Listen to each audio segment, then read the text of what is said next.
Hey y'all, it's M, and this is episode 2 of K-Pop 101.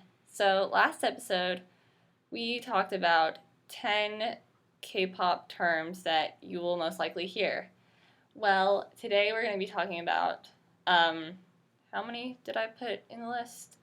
14 English terms you might hear in K-pop. You're thinking, why would we hear English terms in Korean pop culture? Well, think about it. When cultures interact with one another, they take things from each other, like food and words. And when they take words, the words take on a new meaning. Like, think of queso. To most of the world, it's the melted cheese dip that is delicious with nachos. But to any Latin American country or Mexico or Spain, if you ask for queso in a traditional restaurant there, they're just going to give you a piece of cheese, really. See, so there are some English words that have taken new meanings, and there are some English words that have kind of, fused with Korean words to make new words. So I'm going to show y'all some. So first we have Salga, which is a combination of the words self and camera. It's a selfie. Next we have fighting or hiting. They're not cheering on people in a fight. It's encouraging. They're encouraging people. It's like, you can do it. You got this. Keep on fighting. Next we have S-line. S-line is like the hourglass shape. It's the S.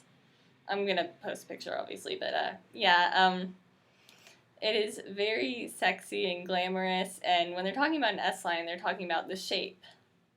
Next is a Bagel Girl. I know you're probably thinking, what is a Bagel Girl? No, she's not the girl at Panera Bread who bakes the bagels. Bagel Girl is a term for baby face but glamorous body. So a girl that looks like a cute little baby here, but's got va-va-voom everywhere else. It's kind of seen as a sexy ideal in K-pop and in Korea from what I've seen. Next we have one of my favorites, chocolate abs. Pretty much washboard abs, but chocolate abs sounds better because it's so yummy. Yep. And oh, I love it. Yes, I do. The reason why they call it chocolate abs is because you see, their abs look like a little chocolate bar. Next term we have is I smile. It's when someone smiles really big and their eyes make these little crescents or even close all the way. My favorite eye smile is definitely Hyunshik's from B2B. It just gets me every time.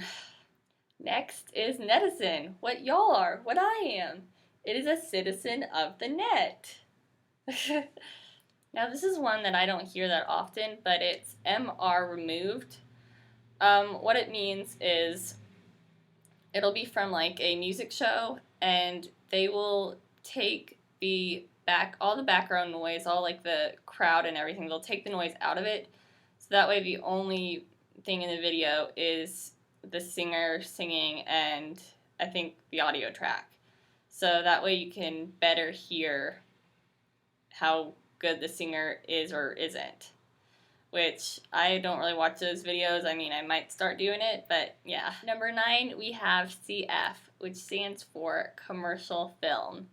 And I took a picture of this shiny one because it is hilarious. Because if you watch their Hello Baby, they do an episode where they're actually filming this commercial, and Onyu reveals his love for chicken, and this is a chicken commercial, so Onyu, you and your true love. SNS, social media.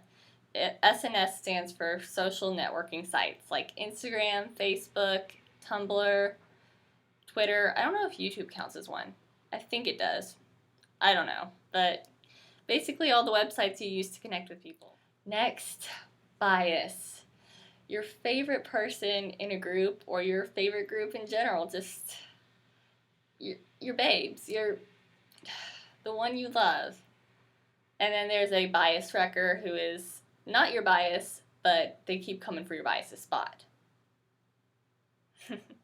Next is a comeback. And for a comeback, it's like, you know how in America or Western countries, artists do a song, like they make a new song and then it's probably years or so before they release something else? Well, in K-pop, it's more like months. Like, they make songs like this. And so every time a group releases a new song or a new music video and everything, it's called a comeback. So they're coming back to promote. Next is menbong, menbung, I think is the correct pronunciation. If you listen to CL's Mental Breakdown, you've definitely heard this. It comes from the English word for mental and the Korean word for bong, which means breakdown, so mental breakdown.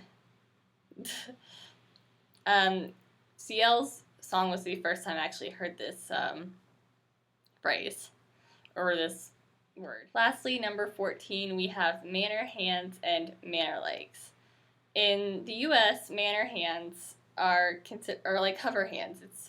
It's where you have your arm around someone or you're doing something and you don't touch them with your hand, because it's just in America it's considered kind of creepy, but in Korea and other Asian cultures it's considered a sign of respect that you're not like touching them or like you're not being a creep. And then manner legs is when someone taller spreads their legs, like they're standing and they spread their legs so that way they're shorter, so that way they look better in a picture with someone or someone can talk to them, or many a time it'll be because a makeup artist is shorter than the actor or the celebrity, and it's so that way the makeup artist can work on them. Well, that was the English terms you might hear in K-pop. I hope you guys liked it. Please like, comment, and subscribe, and stay tuned for more K-pop 101 segments. I'm probably going to do a history of K-pop, just a brief history, and then get into different companies, different groups.